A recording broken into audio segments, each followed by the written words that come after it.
Thanks for joining, everyone. We'll get started in just 2 minutes.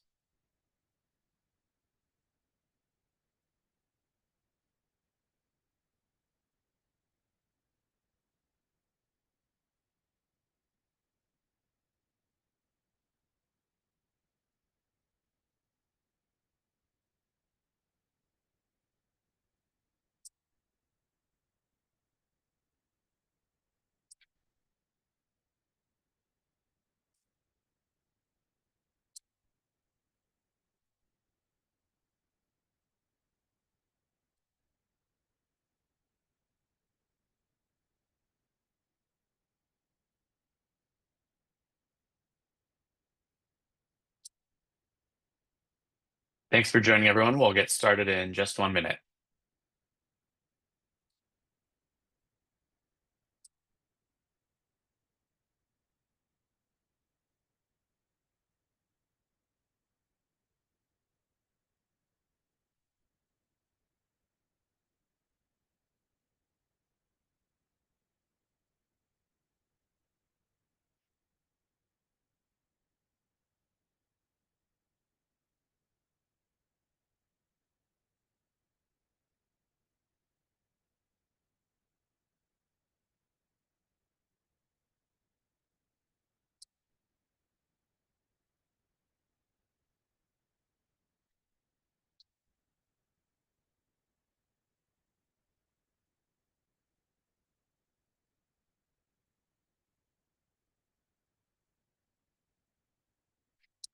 All right, we're going to get started. Thank you, everyone, for joining us today. My name is Zach Subin, and I'm an Associate Research Director with the Terner Center, where I lead the Housing Plus Climate Research Initiative. As we all know, the policies that impact where and what type of housing and communities are built can have big implications for the climate. So we're going to start with a short research presentation, and then we'll turn it over to a panel of experts and policy leaders for their insights.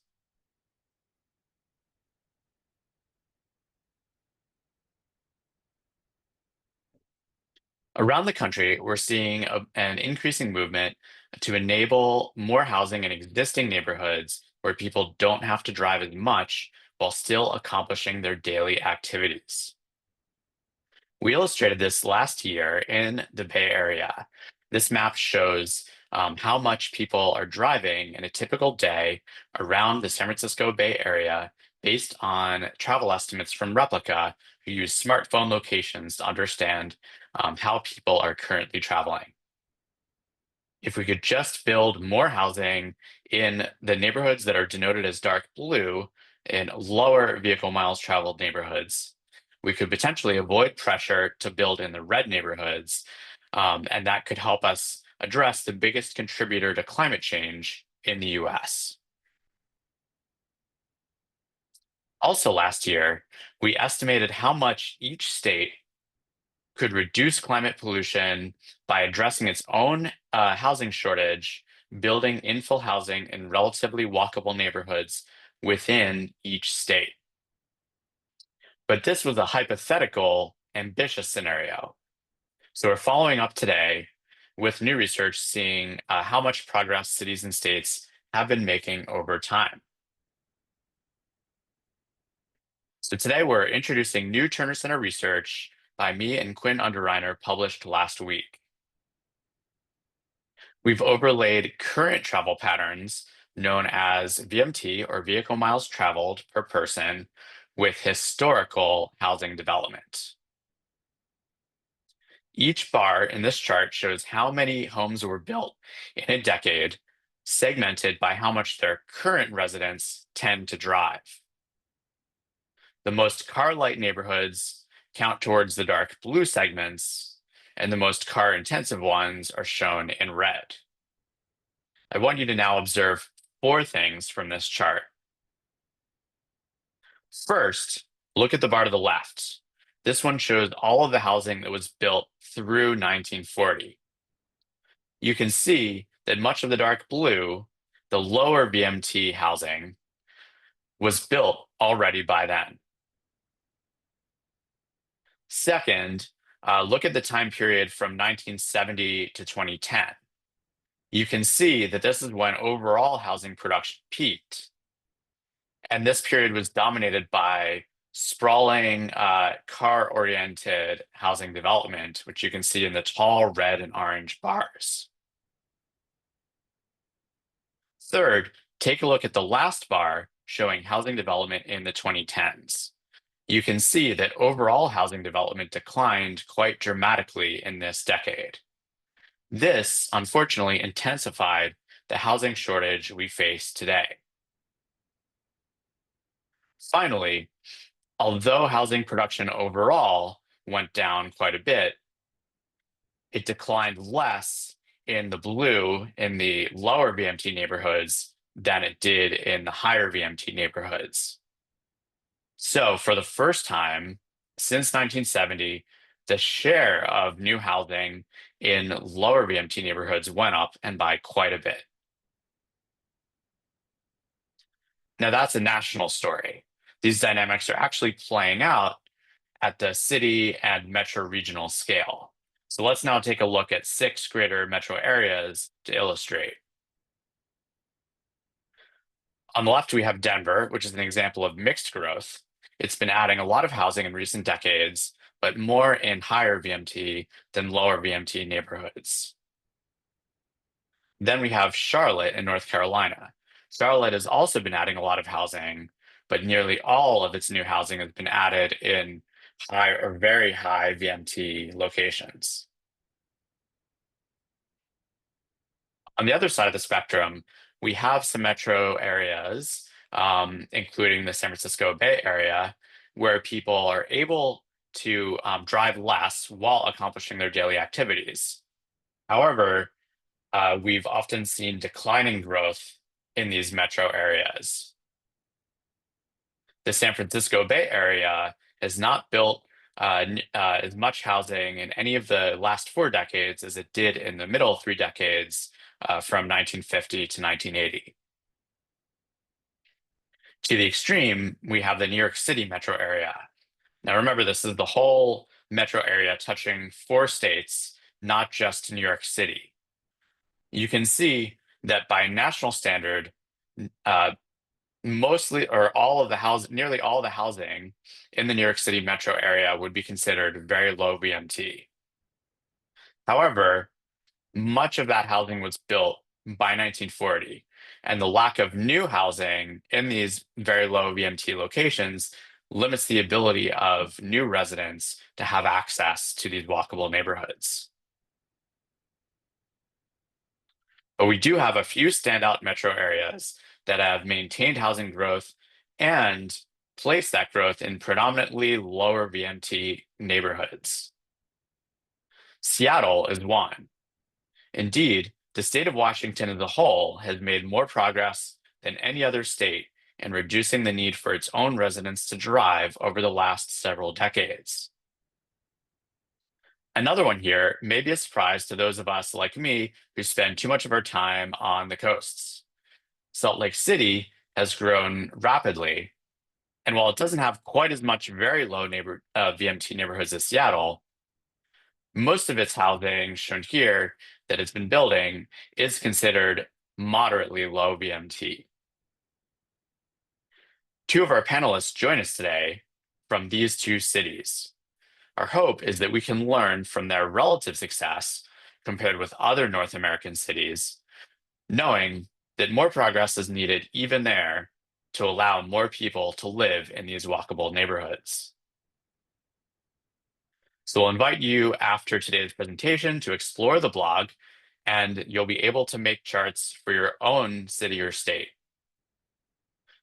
Before kicking off the panel, I did want to thank the Wells Fargo Foundation for funding our Housing Plus Climate Research Initiative.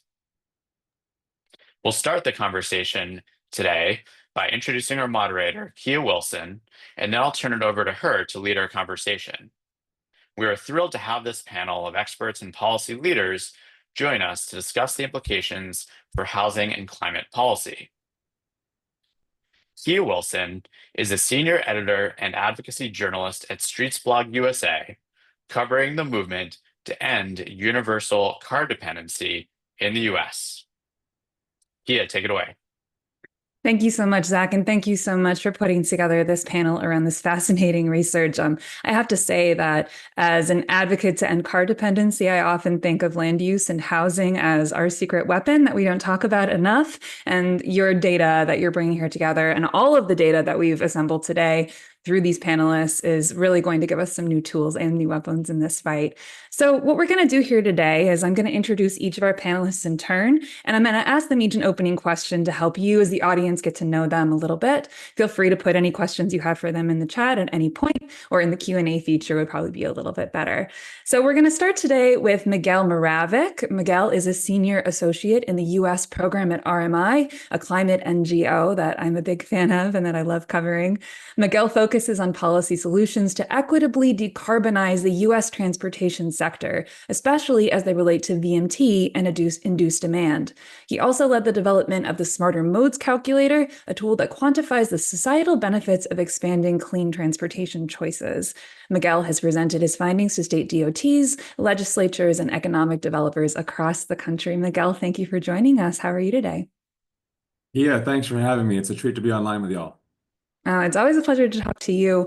So, as we've alluded to, you've done a lot of work on quantifying in dollars and cents and also in megatons of carbon, among other factors, the benefits and the stakes of creating more access to VMT, low VMT neighborhoods throughout the country. If you could just walk us through it so we understand the stakes of this conversation, what are some of those benefits and how do regions that prioritize housing infill as their frontline VMT reduction strategy, like the ones in Zach's analysis, shout out to Seattle and Salt Lake, tend to stack up against the others?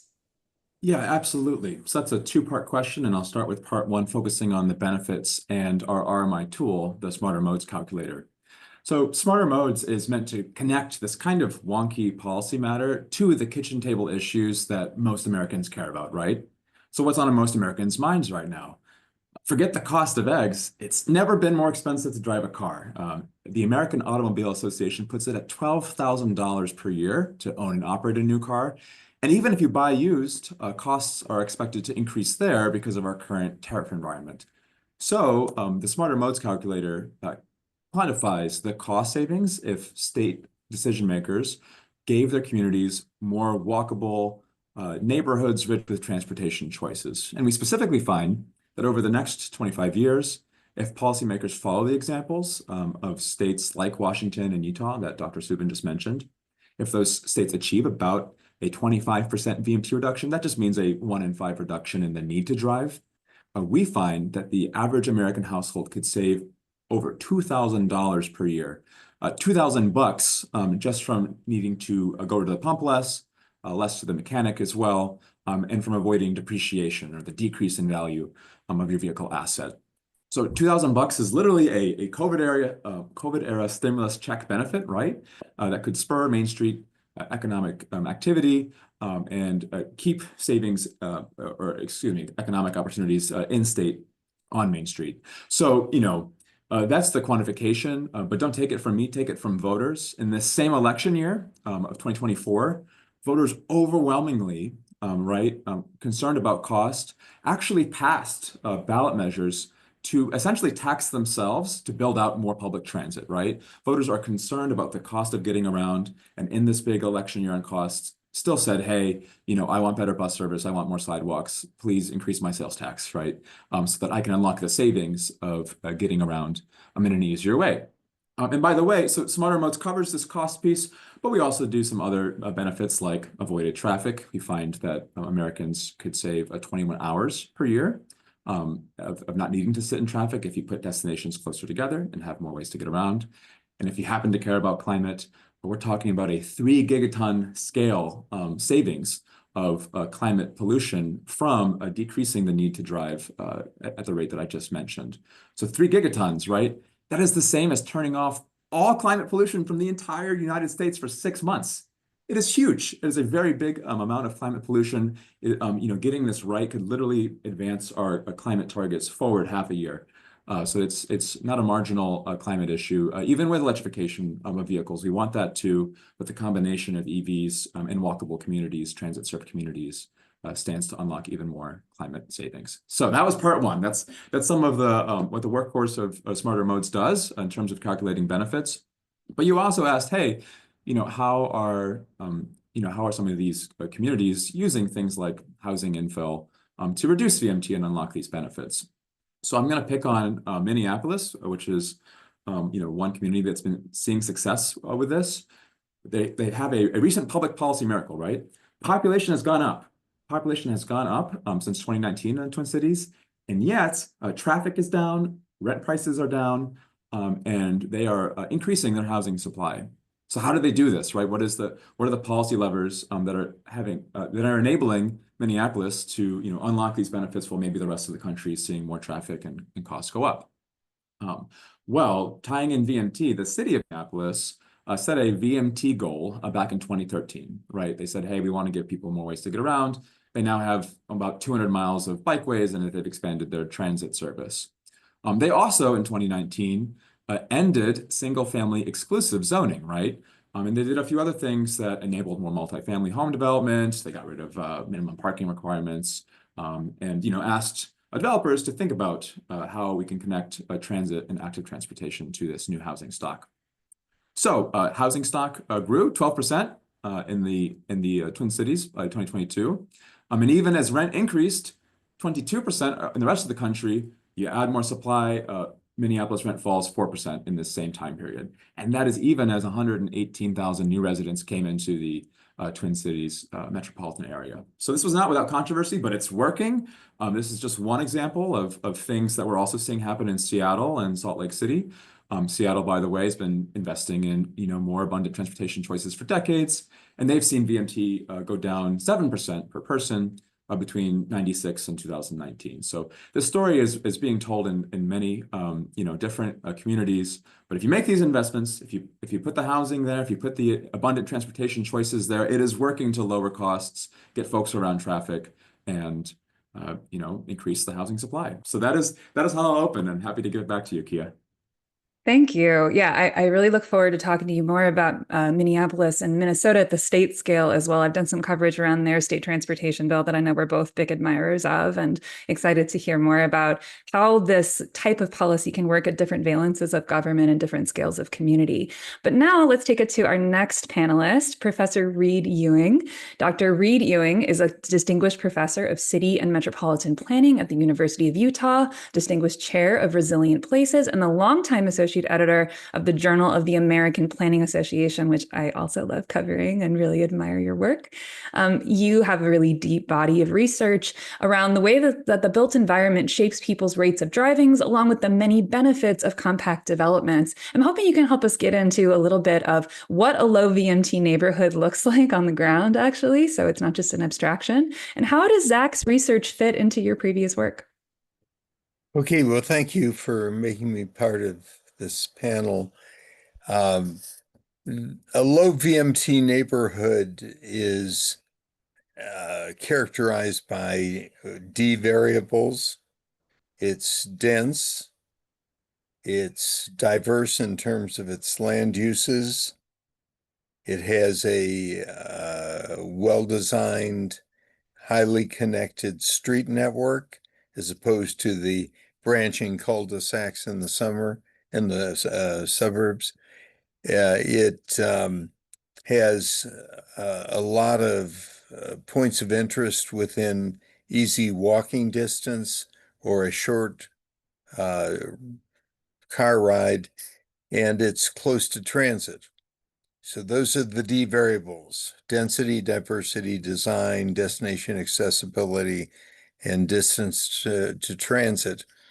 And if you build all of those things into your community or urban design, you find that the VMT is about 30 or 35 or 40% lower than you get with suburban sprawl, the alternative to compact development.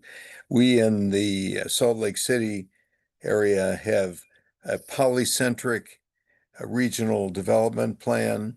Right now, we only have one big center, which is downtown Salt Lake, but we're beginning to see others emerge. The Sugar House area, for example, is dense, diverse, well-designed in terms of its street network, has high destination accessibility, and is close to transit. It's got a streetcar line running down the center of it. Sugar House and probably 20 other communities plan to have town centers eventually, which have all the D variables working for them. And we can anticipate that compared to past development, these new mixed-use dense centers will produce about 50% as high VMT per capita as suburban sprawl. Now it's not 2% lower, it's much bigger than that. And it's not 80% lower, it's much smaller than that. But if you could take all the cars off the road, 30% of them, we would have no climate problem from at least from light duty vehicle use if we could get those cars off the road. So by developing compactly, it's the same thing as taking 30% of the cars off the road and hence not polluting. I'll make just one more comment. It doesn't matter how you look at it, what data source you use. If you use aggregate data for regions, comparing a Boston to an Atlanta or a Portland to a Houston, you find the same 35% reduction in VMT. Or if you use neighborhood level data with household VMT being the variable we're trying to explain, you get some reduction from each of the Ds, denser, lower Ds, more diverse land uses, more lower VMT, excuse me, better connected streets, lower VMT, and so on. So all those things cause the new development to, if you do it compactly, to produce less VMT than the old. And that's probably why we're seeing positive results in Salt Lake City. The trick of it has been two things. We've put in lots of light rail. I think for our size, we have more light rail than any other city in the country, rather than building and widening roads, which we've done too. Also, we've changed our zoning codes. Our zoning codes have become much more friendly to infill development. And if you drive along 400 South, you see these 5- and 6-story apartment buildings along the tracks line, which is our light rail line. If you drive along North Temple Road, you see a lot more of these 5- and 6-story buildings that generate a lot less VMT. One last thing I'll make as my final point. You can do even better than a 35% or 40% reduction in VMT if you really take transit-oriented development seriously. We've looked at transit-oriented developments around the country, and they are amazing. The ones we've looked at are right next to train stations. We've counted cars. We've counted people entering. We've counted parking spaces. We've counted cars in parking spaces. And we found that with good transit-oriented development, it's a 50% reduction in VMT. Not 40, not 35, not 30, but as high as 50. And we're still a very auto-oriented place, but we've got mountains that constrain our development. We're in a valley, and we've got lakes. We have two large lakes that constrain our development, which has caused us to be more compact than most metropolitan areas in the country and has contributed to our relatively lower VMT.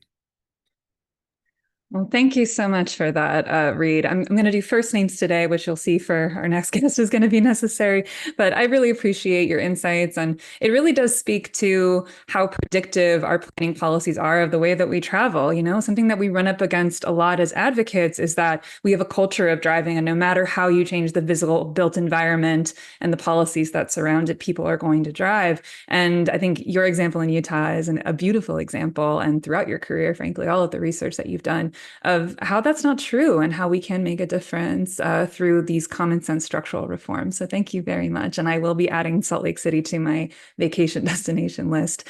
So do you play tennis? I don't know. I'm sorry. I was going to say, bring your racket and we'll play. Sounds good. So to talk a little bit more about some of those political challenges, I think we should kick it now to our final, last but not least panelist, Representative Julia Reid, who for obvious reasons I will be calling Julia today. She assures me that we are out of the legislative session, so I'm not totally disrespectful by not calling her representative. Julia Reid joined the Washington State Legislature in 2023 to represent the 36th legislative district, including the Northern Seattle neighborhood where she was raised. She serves on the Housing Committee and as vice chair of the Transportation Committee, where her legislative priorities included advocating for inclusionary zoning and increasing investments in multimodal transportation infrastructure. One of her proudest policy achievements was seeing her transit-oriented development bill, a policy which includes density within specified radiuses of transit stations, pass into law this year. I think Professor Ewing will be happy to hear about that. Representative Reid, welcome. Can you tell us a little bit more? Let's just start with that bill that we mentioned at the end of your bio. Tell us a little bit more about it and about your more recent work in the Washington legislature to encourage more housing near transit and build on the success that Zach already saw prior to those bills' passages in creating an infill-rich landscape around low VMT neighborhoods. Yeah, it's great to be here with you all. I'm Representative Julia Reid from the 36th Legislative District. So this year was a big year for us in Washington State. We called last year the year of housing, but I feel like this year was really kind of the biggest year. Washington State, like many states, really struggles when it comes to providing housing. We have an analysis that was done in 2023 found that Washington had the lowest number of units of housing per household of any state in the nation. I live in Seattle, where housing costs are extremely high, and a big driver of that is exclusionary single-family only zoning that predominates across the entire city. And a big reason why I ran for the legislature, I was 35 when I got elected, and I felt that there weren't enough voices in the legislature speaking up for people like me, for millennials who are having children, who are trying to decide if they can raise families in Washington, who are caring for parents who are aging and wanting their parents to be near them or wanting to live near their parents. And I didn't see the sense of urgency that I felt like was needed to address the extremity of the emergency that younger people were facing in searching for housing in our state at all income levels. This year, the housing structure in the legislature, the way that the kind of housing advocates look at it is sort of threefold. So we think about those three legs of the stool: supply, subsidy, and stabilization.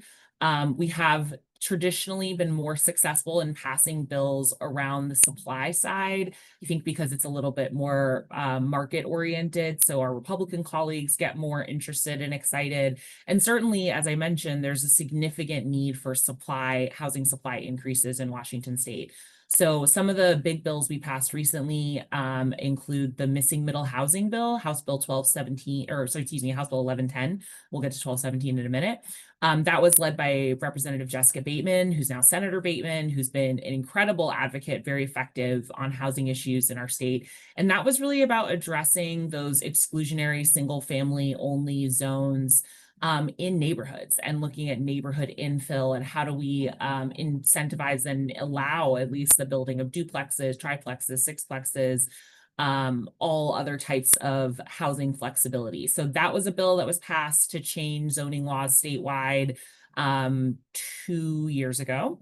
And we're kind of deep into the implementation of that right now. And then my bill, which I've been working on for the last 3 years, which finally passed this year, is very excited, is the transit-oriented development bill. And I think of that as a companion to Missing Middle Housing. So middle housing is about neighborhood infill, transit-oriented development. This bill is about large-scale development right next to transit stations. And in Washington, that means bus rapid transit, which is a particular kind of bus stop that involves a lot of additional infrastructure around the bus and high frequencies of bus travel.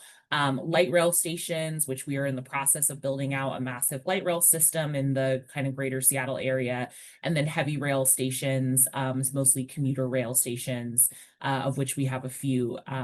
A lot of this is focused on kind of the central Puget Sound area, kind of around Seattle, north and south, but also Spokane, which is one of the largest cities in Washington, the largest city in Eastern Washington, and Vancouver, Washington, not to be confused with Vancouver, BC, which is right across the border from Portland, which has also been kind of a leader in bus rapid transit. In addition to those supply bills this year, we were able to at last do some work on stability. So we passed our first statewide rent stabilization bill this year. A lot of the people in our state are renters, and they have very few protections that homeowners take for granted around the stability of the cost of their rent, which is their single largest cost in their household every year. I know there's a lot of discussion about rent control and rent stabilization and how effective they've been. I think in isolation, those policies are not always effective, but when you pair them with this significant supply liberalization regime that we've been putting in place in Washington, I think it really is going to make a difference for the people of our state and for people and families that are looking to remain in the homes that they have and need some year-to-year stability to be able to do that work. So it's been a long journey with TOD, a lot of work. One of the big challenges, especially when it comes to transit, because a lot of our transit routes are on busy roadways, and because of exclusionary and frankly racist housing practices, a lot of communities of color, lower income communities are also kind of pushed out to those busy areas. So when we think about bills that are going to increase density, increase building in those areas, displacement is a significant concern. And thinking about how do we balance affordability so that lower income people can be part of this transit utopia we're building, along with ensuring that there aren't so many barriers that it becomes prohibitively expensive to build, has been a challenge, and one that we've kind of addressed in our bill by both requiring a small percentage of the units be affordable to households, making less than 100% of area median income, but also providing significant tax exemptions and incentives to developers to build. So we think that kind of that sort of requirement plus incentive is going to be a really productive model for these transit-oriented building types, and we're really excited to see that kind of come into effect over the next few years. Or I'm really excited about it anyway. I'm excited too. Thank you so much. And thank you so much for grounding us in the personal stakes of this conversation. I think it's very easy when we talk about infill housing to talk about those aggregate trends of, megatons of carbon emissions decreased and VMT trends. But you're right. It is a matter of keeping families in homes, keeping families intact, giving individual Washingtonians or whoever we're legislating for the opportunity to thrive. So I appreciate your leadership, and I appreciate you inspiring us with all this legislation. So we've got about 10 minutes to have a little bit of a conversation between us before we kick it to the audience Q&A. So I'm going to zoom back out a little bit. We've been talking about families. Now let's talk about states again and kick it back to Miguel. So you've been helping states develop policies to increase transportation choices for their residents for a long time and to connect those efforts to their state climate policies. In your view, how have states like Colorado and Minnesota, as we teased before, been encouraging alternatives to highway expansion, including via housing reforms, which we don't always think of as a tool of the freeway fighters' arsenal? Because you have a great article about this that you published earlier this month, but I would love to hear a little bit of a preview. Yeah, absolutely, Kia. And I'm going to talk about the blue states of Colorado and Minnesota as we discuss this, but I think I'd be remiss not to mention that these states are taking a page from red states like Montana and Utah that are encouraging action on this housing topic with menus of options for local governments. This menus theme is going to come back up, even though I'm just going to talk about these blue states for a moment. So yes, you mentioned alternatives to highway expansion. Why does that matter again? Really quick. Highway expansion often fails to deliver the congestion relief that's promised, despite the significant expense, right? It encourages that sprawl development, and just basic human behavior demands that, well, once this new development is there, new drivers come, fill up the lanes, you're back to where you started in traffic. States like Minnesota and Colorado are saying, hey, wait a minute. We're going to transform our transportation planning to prioritize the strategies that actually work.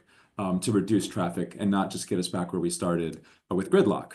Not only are they prioritizing the transit and active transportation infrastructure investments, but they go forward and say, hey, if you are going to build a new highway lane, right? If you are going to attract these new drivers to the road, your community will be responsible for offsetting that traffic with a menu, right, of strategies. You get to pick your favorite flavor from the menu, but we're going to use science-driven strategies. So in addition to all the wonderful travel demand management stuff and bike and bus lanes that we're really familiar with, each of these states also included housing in different ways. So in Minnesota, yes, they said you could do parking reform and upzoning, but they also said, hey, the Metropolitan Council, right, the sort of Twin Cities area governments have to update their compliance plans, like lovingly called comp plans, to incorporate these VMT, vehicle mile traveled reduction targets.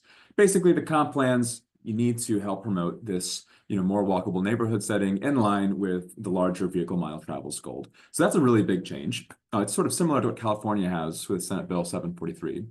And then in Colorado, they also had this, menu of mitigations where you get points, right? You get points for doing infill development, doing a host of smart growth land use strategies. And if your community hits enough points, you have mitigated the, new pollution from the highway expansion, and you're good. You're in compliance. There's some incentives there too, some sticks.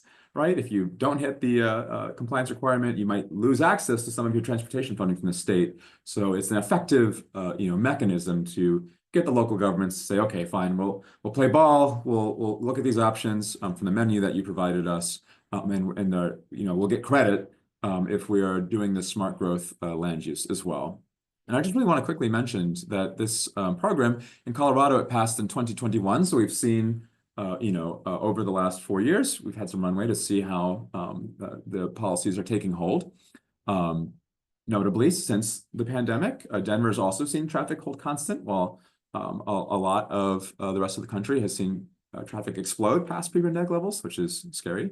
But that is in part because they're doing things like opening up an entire new office of bus rapid transit to build out new BRT in urban Denver. And even in rural communities, the rural Roaring Fork Valley community, which is a string of towns in rural Colorado, they've added new e-bike units to their bike share system. They've got some beautiful trails connecting this rural community. And because of their law to prioritize VMT reduction, to hit climate goals, they have now seen the benefit, right, of lower cost transportation choices. So states are clamoring to pile in on this. Just this year, in 2025, 5 states have introduced policy to replicate what Minnesota and Colorado have done. And in all of these states, very often advocates and lawmakers alike cite our smarter modes analysis. And you can see your smarter modes analysis online by just Googling RMI Smarter Modes. You can click on your state. It's a really easy, fun, interactive map and see some of those benefits that I was talking about at the beginning of the conversation. So that's what I'll say about Minnesota and Colorado, but it's certainly not a blue state issue. All states could benefit from having more walkable communities. Thank you so much. And I do encourage everyone to check out Smarter Modes. It is like one of the most amazing ways to democratize access to some pretty wonky data for advocates who might not be like savvy next level modelers of this stuff. Big recommend. So building on the question of whether this is a blue state or a red state issue, which clearly it isn't, I want to turn to Julia. What issues are your team prioritizing to continue to make progress in this current political environment? And by that, I mean not just the federal environment, which we're all very familiar with every time we turn on the news, but also within a state that has constituents on many sides of the aisle. And you're working with members in the House of Representatives who don't align completely with you ideologically. Have you found particular policies or messages that are effective in these politically diverse places? How are you able to accomplish such amazing things like eliminating parking minimums virtually statewide in all communities over, I think it was like 30,000. We covered that one a few weeks ago, as well as the other legislation that you've put forward today. Yeah, I totally forgot to even mention the bill we did this year to eliminate parking minimums across the state. There were so many housing bills this year. It's hard sometimes to remember them. I saw somebody in the Q&A asking about this too, as a local council person, struggling with kind of backlash around housing changes. I think there's been a few things. I mean, one is we have elevated these issues to the state legislature. I think that our local city councils, the politics of zoning change are so difficult and so toxic that it's been really hard for most cities, including my own. And I think, you know, people may think of Seattle as this liberal utopia, but we have quite a centrist city council right now that is very conservative and very uninterested in kind of taking bold housing moves, whereas Spokane, which is out in Eastern Washington, which is a much more Republican area, has been really leading the state on housing changes. So some of it is elevating it to the legislature and really making these changes statewide, I think has been really much more effective than trying to fight them city by city. Building coalitions all across the board. One thing that has helped is that housing is really expensive in Washington state everywhere in the state. And that's probably true in most states. In our rural areas, in our big cities, it used to be, okay, well, living in Seattle is expensive, but you can live in any one of the other 38 cities in King County and it's much cheaper, or you can live in Eastern Washington and it's cheaper, or on the coast. That's just not the case anymore. Everywhere in the state is expensive, from small towns to big cities, and it's all just a relative cost. So part of it is we just have a much larger coalition of elected officials on both sides of the aisle and across the spectrum in the majority Democratic Party, where housing is becoming the #1 issue that their constituents are talking to them about. We have really engaged our labor partners, our union partners, in talking about housing as a working issue, and an issue not just for workers who are renting housing or trying to buy housing, but also for employers who want to start businesses in states. One message that's been really potent with our Republican colleagues is that there are companies that don't want to locate to states like Washington because of the high cost of housing and the challenge of providing housing for their employees. And that creates more turnover. That means employees have to travel from further. They're not able to have the office environment they want because people can't afford to live close enough to commute into work every day. So that's been a really potent argument, is working both with labor and employers. Certainly our building community as well. There are a lot of treating developers not like the enemy, but it's in every situation. There are things that public investment can build, and we've certainly invested heavily in our housing trust fund in Washington state that builds subsidized housing. But the majority of people in any state are going to be getting their housing from the market, from the rental market or from the home purchase market. And the majority of that housing is going to be built by private developers. So really bringing developers to the table and getting them to see that there is a business interest in play in helping us shift political attitudes and shift votes has also been really helpful. And for our Republican colleagues, they're very responsive to that free market aspect of the housing challenge. It's where things tend to get a little more tricky is when, Democrats want to think about how do we also protect low-income people, low-income access to housing. Most of my Republican colleagues want to be, and many of my Democratic colleagues want to be kind of purely market-driven. And so, we have reasonable disagreements in that space. But there's definitely room to build bipartisan and cross-party coalitions. And then also, I think activating with older homeowners who are often very reluctant to embrace zoning changes. One argument that's been really potent for them is that their kids can't afford to live near them anymore. Their grandkids can't afford to live near them anymore. They can't, there's no one to take care of them when they retire or get sick. They have to leave their community because there's nowhere for them to live and there's no one around them. So that has been helpful. And I think in a lot of communities that are also dealing with homelessness challenges, there was an excellent small book by a University of Washington professor that came out a few years ago called Homelessness is a Housing Problem that really dives into the connection between the housing shortage and the increase in homelessness in our communities. So those are all kind of areas to build where I see an opportunity to build support for these changes that can counter some of the knee-jerk backlash to zoning changes, is really looking at all of your allies in business, in labor, Republican, Democrat. Everybody needs a place to live, and everybody is struggling with the cost of housing or knows someone in their family who is. And I think that being able to really tap into those perspectives has helped us build a strong coalition of votes to move some of these big pieces of legislation. I still can't really believe that we got the parking minimums legislation passed. I feel like that's one of the harder things for people to kind of get their head around. But we did it. And I think a lot of that was helping people understand, this is adding significantly to the cost of housing, and we want to create a more market-based approach to how much parking we're providing for each development. And, that was ultimately a successful argument. It's an incredible piece of legislation that I was really privileged to cover. So thank you so much for all of that very helpful advice. I will say it's answering a lot of our questions in our Q&A, which we are going to turn to now. I'm going to kind of, since I didn't get to ask Reid a follow-up question, I'm going to kind of mash together the follow-up question I had for him with one from one of our attendees, because Reid, I know you've done a lot of work and research around the intersection of VMT and public health in particular. I know we've given kind of a sunny picture of all the good things you can do when you reduce VMT, but not so much the downsides of sprawl. And this question, I think, sort of gets at that tension.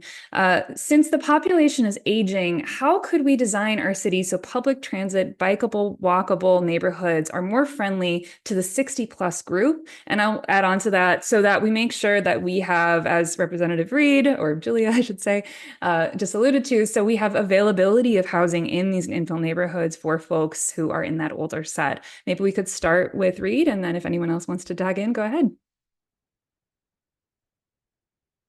I believe you're muted.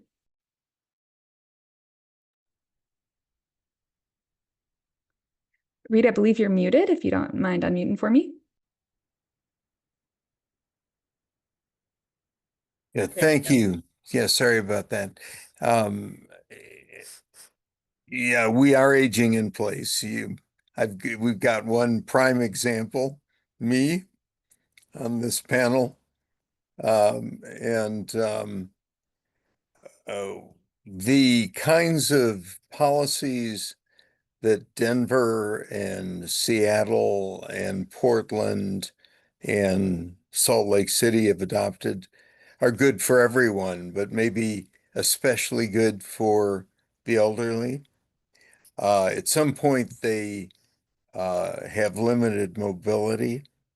They can't drive a car anymore safely, and so they sell the car.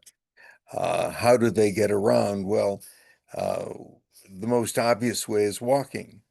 Walking is the second most important mode of travel in the United States after the automobile, way ahead of transit.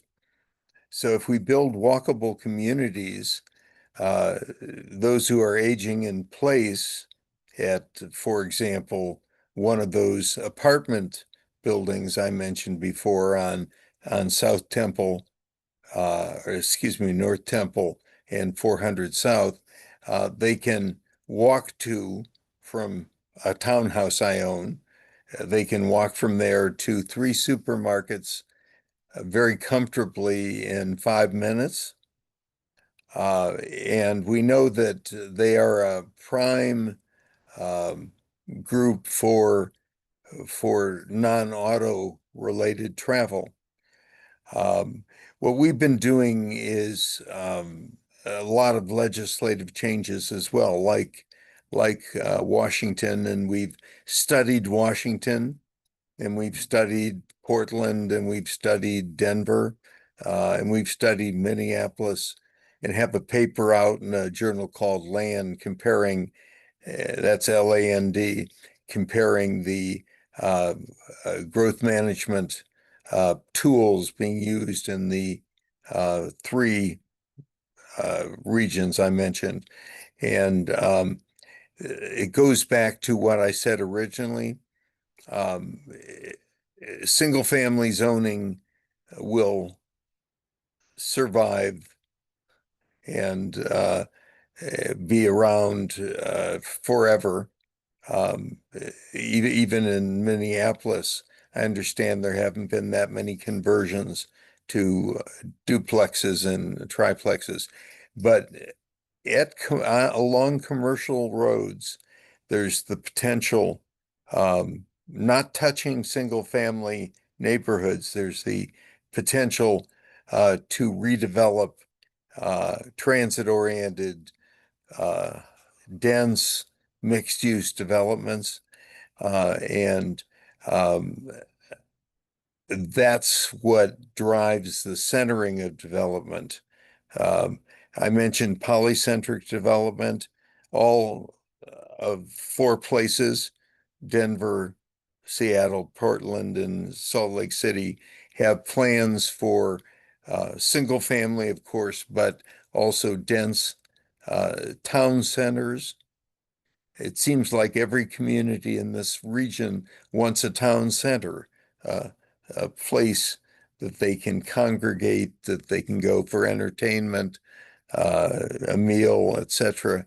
And so it's almost universal in this region. And our regional plan, which is the Wasatch Growth for 2040 plan, anticipates that ultimately we will have not one center, but dozens of centers across the region for the elderly and lower income people. And someone mentioned gentrification and displacement. We've been doing a lot of work on that at my center, the Metropolitan Research Center, and have found that it's not occurring yet, but in our region, but it will eventually as housing prices go up and growth continues. So part of this conversation has to be what do we do about the lower income people who are going to be displaced from transit served areas and end up in the suburbs owning 2 automobiles if they can afford them. So that's a huge issue that relates to housing, and we only mentioned it once in this webinar. So keep that in mind. It's great to build light rail, but you're going to displace some people ultimately who won't have the ability to pay the higher rents that come with the transit amenity. Thank you. Yeah, that's a really important point that I want to make sure that we bear in mind. I want to go to a different question that's a little bit of a different flavor from an anonymous attendee as well. They say it's about the political challenges of getting infill built. And often those come down to aesthetic challenges, frankly. We just have to be honest about that in many neighborhoods. It feels like a lot of the new housing we see built lacks any, new infill housing we built see lacks any charm or character, thinking the typical 5/1 we so often see in monotonous subdivisions. While quantity of housing is certainly paramount, I can't help but wish there was also an emphasis on quality. Have you found any initiatives that prioritize or require a certain visual component to infill? I might broaden that out a little bit to say, how do you negotiate the process of building infill in communities that have a very strong emphasis on like historic design standards and things like that, historic preservation standards, and that are a little bit resistant to increasing density in these areas? I might start with Miguel on this one, but feel free if someone else feels passionate about this to jump in. Oh, Kia, I was reading a different chat in the Q&A right when we shared that, so Well, let's answer first. Julia, would you like to start? Yeah, sure. I was just laughing when you were like historical communities that are somewhat resistant to development. I would say extremely resistant to development and extremely loud about their resistance. Particularly in my city where there's many communities that have declared themselves historical that maybe I would question their true historicity.